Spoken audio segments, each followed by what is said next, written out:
Hello everyone, welcome back. I'm Vickerman and this is my tutorial campaign of Kerbal Space Program. Last time we were together, we learned about the interface, some of the things about the game itself, how to build things, the basics of it at least, and then we created a solid fuel rocket and tested out to see what would happen. Spoiler alert, there was an explosion. So, now that we have made a rocket, now we need to make a rocket that we can control and get the thing into orbit. So, to do that, we're going to need more complicated engines and a bit of engineering work. But, let's start out again with a remote guidance unit because we still don't want to put any Kerbals at risk at this point. We haven't developed a way to get them back safely. So we'll use that as our command pod. Let's move mechanical Jeb over. Okay. So, to make a rocket that you can control, you need to use a liquid fuel system, which requires both a fuel tank and an engine. Now, as you can see, this engine here is a jet engine, but most of these are going to be liquid fuel. But there are a couple different kinds. The first thing we need to look for are the size. So if you'll look, this is a mainsail, Rockomax mainsail liquid engine. This is the strongest engine in the game, and as you can see, it is gargantuan. Okay, and then there are several engines that are somewhat less powerful but fit the same kind of socket you see. This is the Rockomax socket. Most fuel pumps or fuel tanks and things that say Rockomax will fit these particular engines. We also have a smaller version that is used in stack modeling. An example is this LVT-45 liquid fuel engine. As you can see, it's considerably smaller than the mainsail. It's for the smaller size of tank that most of them are going to be called stack size. So let's take a look at the fuel tanks. As you can see, we have a Rockomax, and that would fit the mainsail engine.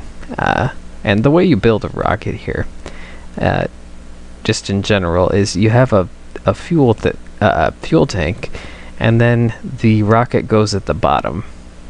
See, that looks like a rocket, and that would fly indeed. 'Tis a bit overpowered though. So we have that Rockomax fuel tank. There are a couple others that are that same size but are smaller. As you can see, this one here is even smaller.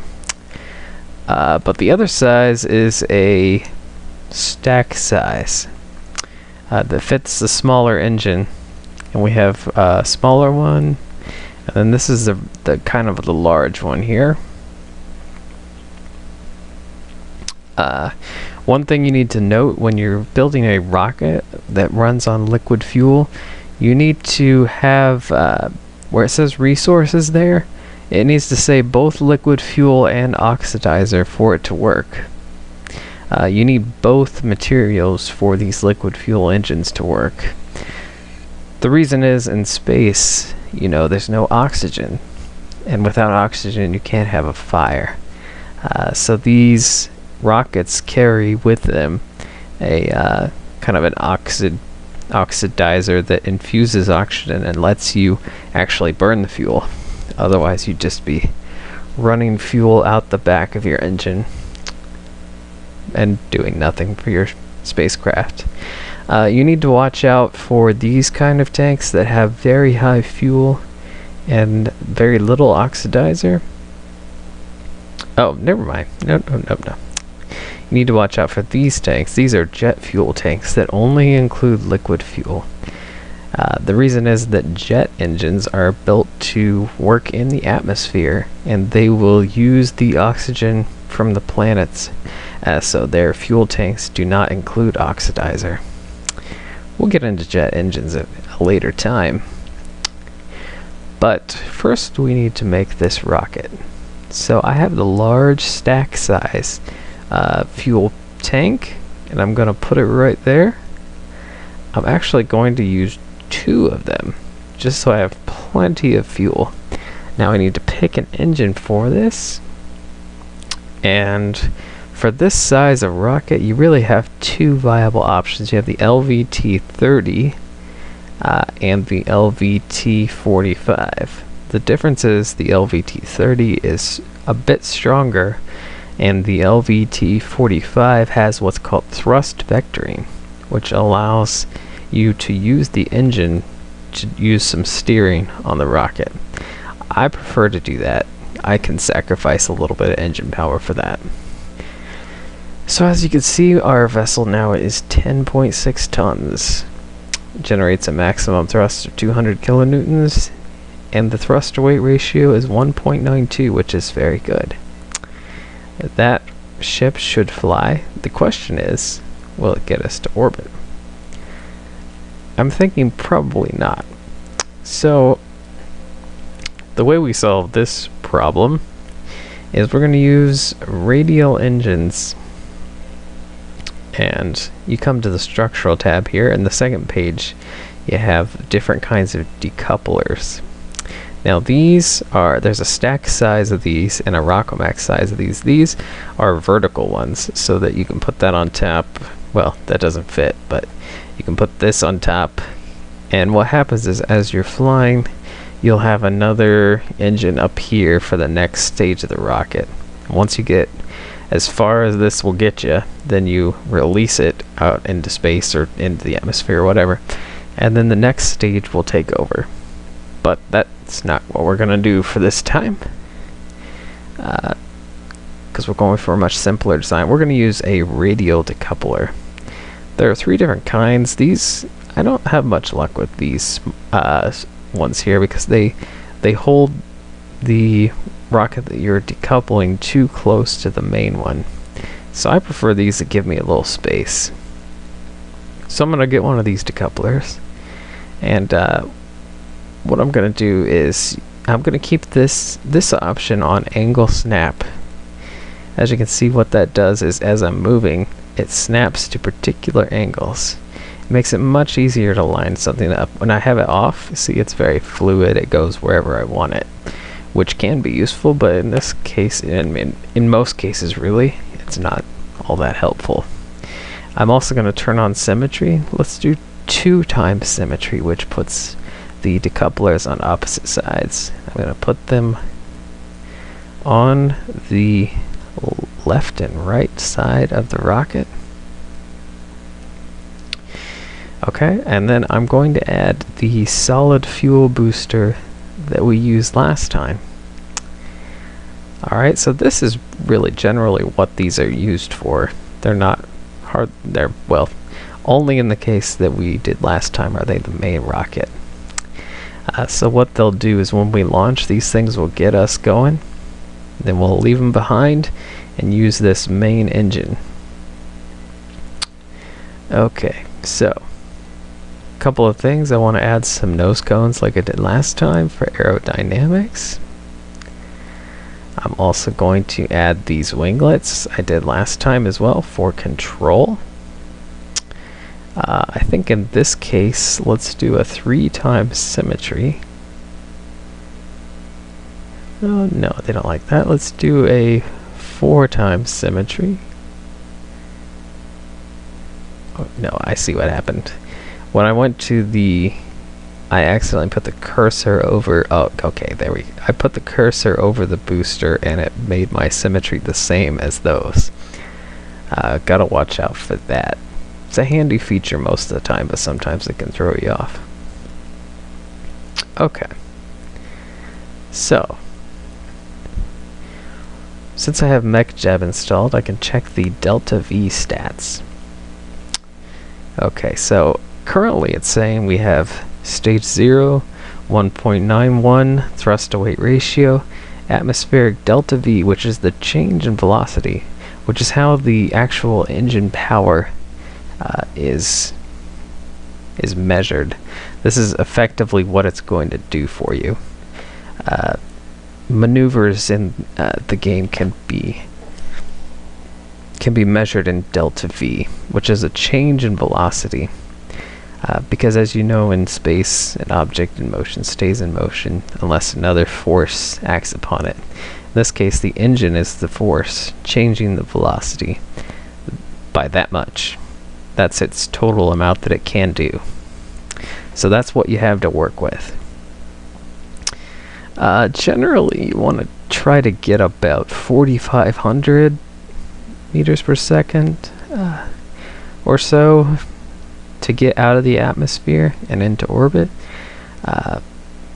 So it looks like we're in real good shape, but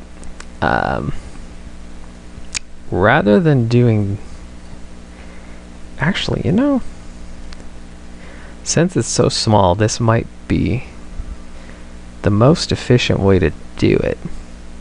Usually you would have the main engine fire at the same time as these boosters. Oh, let's go over the staging real quick. Now that we have a more complicated rocket, we have 3 different stages, which are, as you're flying, you hit the space bar to progress to the next part of the rocket. In this case, the way it works is it starts at the higher number and works its way down to 0. 0 is basically when the rocket's going to be in its final stage, shape and everything. So the way this is set up right now, and this is kind of the way it does it automatically for you when you build a rocket like this, is these solid fuel rocket boosters are going to fire right at launch. Then when they run out, you hit spacebar again and these decouplers will release them to leave them behind. Hit spacebar one more time will activate the main engine to get us the rest of the way. Most heavier ships, you're going to need the main engine at the beginning. But in this case, I really think it's going to be more efficient to just let these boosters do the first part of the work. Okay, one last thing I want to do. Simply because of the size of the ship. Maneuverability in space... Oh, whoa, shoot. Maneuverability in space is going to be somewhat tricky without RCS thrusters, which are these right here. They allow for some precise movement in space. They require a certain kind of fuel, but in this case we have a lot of weight to spare and it's probably going to be worth it. Now when you're installing these RCS thrusters, what I'm going to do is I'm going to take these off because they're not going to be in space with us. And I'm going to hit the center of mass button. Okay, so generally the way I understand the way thrusters to work is that what you want is to keep in mind this center of gravity or center of mass here, and you want these thrusters to basically be right on top of it for maximum for maximum maneuverability. It's probably less efficient this way, but I think it'll help us out. You want to put one set here. I think that 4 times symmetry works best in most cases for RCS. So that's going to give us a lot of maneuverability at that point. Now, the way you set up the other, you're going to set up 2 more sets. The way you're going to do this is to set one up higher, and then you're going to have one at the opposite side. So the way you want to set this up is, let's put these on here, down here. I was getting that. Just okay, perfect.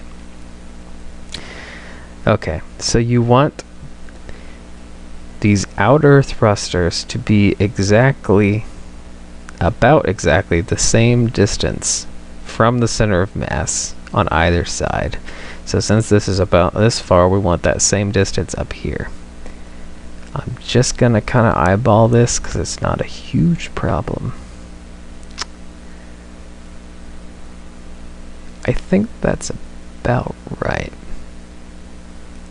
Okay.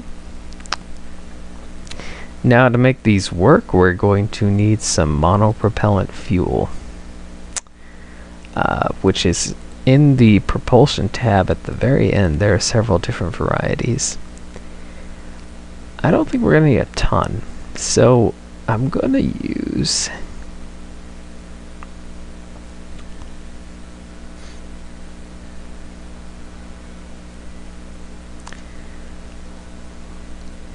let's just take a single one and we'll put it up here between the nose cone and the control unit. The nice thing about ooh, we're gonna have to adjust these, that's fine. So let's fix that, and that will cause this to go up like so. The nice thing about monopropellant fuel is it can be anywhere on the ship and be able to reach any thruster. So you don't need to worry about connecting the fuel to the thrusters or anything like that. So if I can grab these, I'm going to put these back. Oh, I only want 2.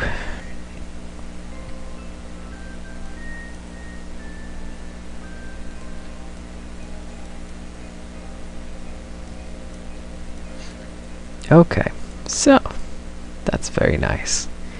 Now for more complicated rockets than what we have been doing, you almost always want to use these stability enhancement things that are just used for launch. They hold everything in place so nothing falls down on the launch pad. And let's change this so that it's not intersecting anything.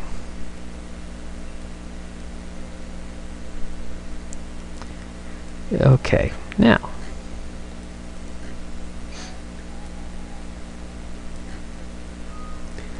one last thing to aid us in our endeavors are struts, which are under the structural components. Extremely useful little things. What you do is you put them on one piece and then stretch them to connect to another. I'm going to put it a 4x symmetry one here between the 2 fuel tanks of our main engine. That's going to make sure that that's tight. Oh, it looks like it gave me 2x symmetry. I think that would be okay. Okay, and then I'm also going to use some struts to stabilize the boosters. The nice thing about struts is they're very strong, but when you decouple things, they fall right off, so that they don't mess up with your staging really. I'm going to put one at the top and another here on the bottom. That's going to keep everything nice and tight. Okay. I believe this craft is ready to launch, and we should be able to get it into orbit. So let's call this thing the Orbiter. How about a remote orbiter? Save, and let's go. I'm excited. This is a pretty well built rocket, I think. Should do very well for us. Okay, move this over. I wish that they had a way to make that snap over like that, but that's okay.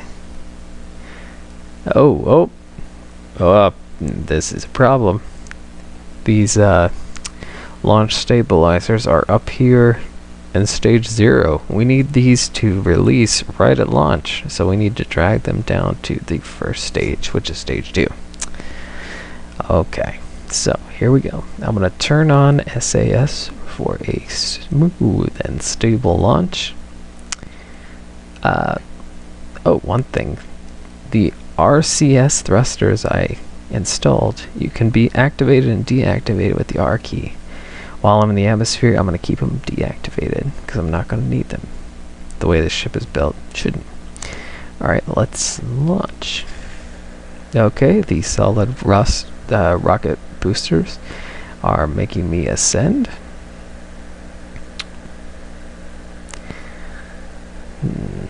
Okay, so as you remember, when we reach 10,000 meters, we're going to angle to 90 degrees. This is especially important when we are working to get into actual orbit, because this turn is going to set us up for the orbit we want and give us a very efficient rise. It'll give you a 0-degree incline orbit, which is pretty much the best way to start out. Okay, it's about to run out. Alright, here we go. Release them. Okay, throttle up and start the main engine.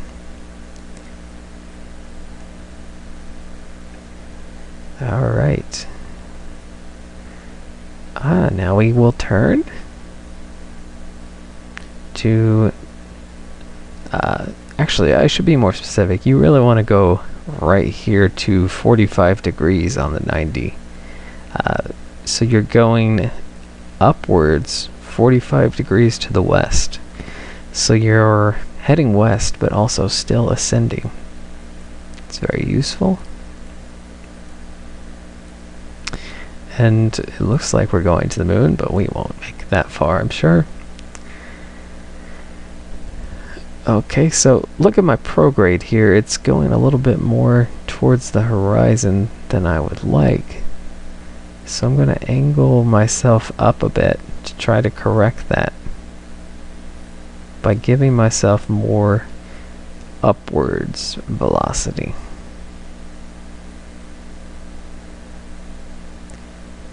Okay, now at this point I would usually bring open the map because it looks like I'm going to be fairly stable to see how we're doing.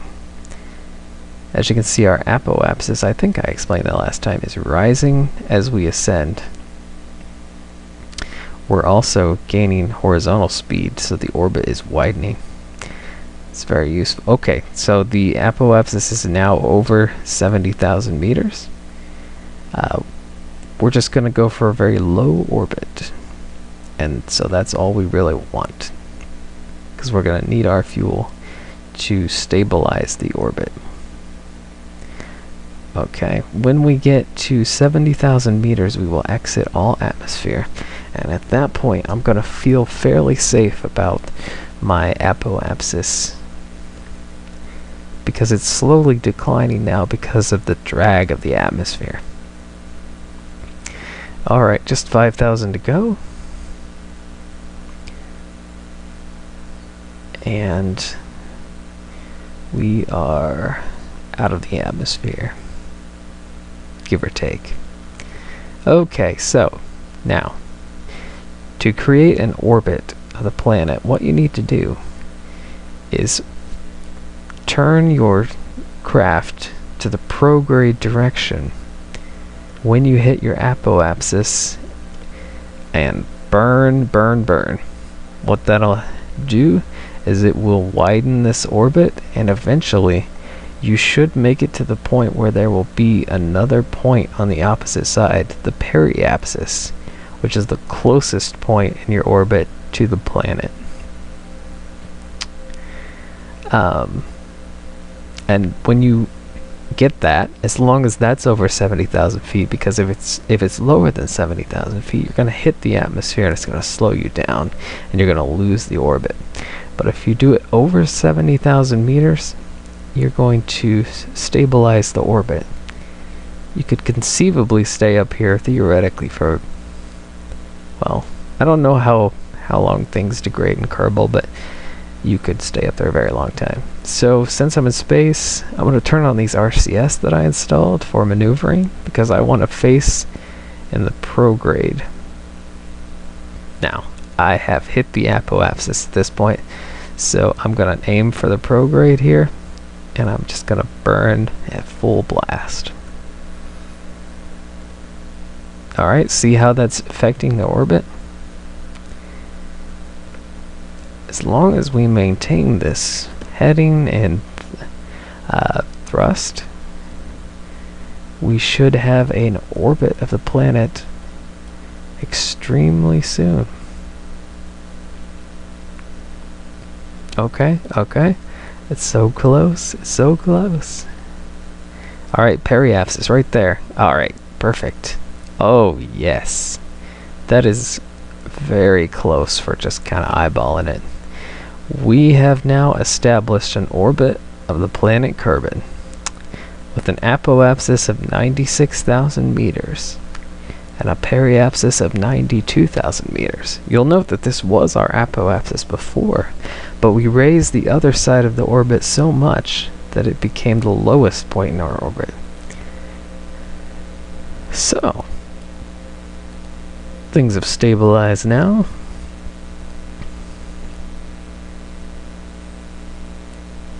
And we have done it. We've done it. If you're playing along, congratulations. This is the key technique for playing this game, really. Everything else builds on this. Okay, so I want to show you how to get back into the planet, but I really need to do it before that electric charge runs out, because I didn't put any kind of power generation on here.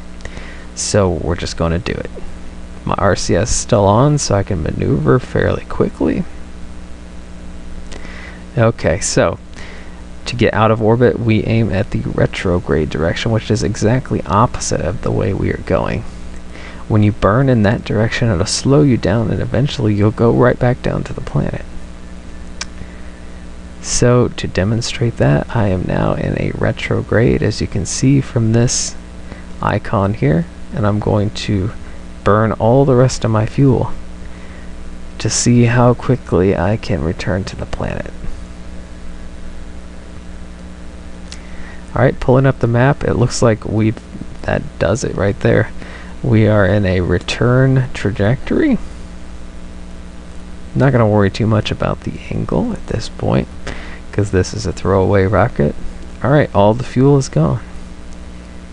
And it will be heading back into the planet. Should see some re-entry effects as the atmosphere grows. Whoa!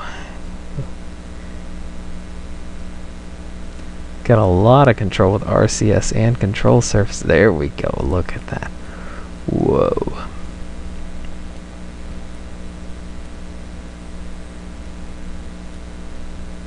And unfortunately it's nighttime now, so there really it isn't that interesting at the moment. But we're gonna hit. Excellent. Alright, so in this episode we have gone over the key technique of reaching orbit.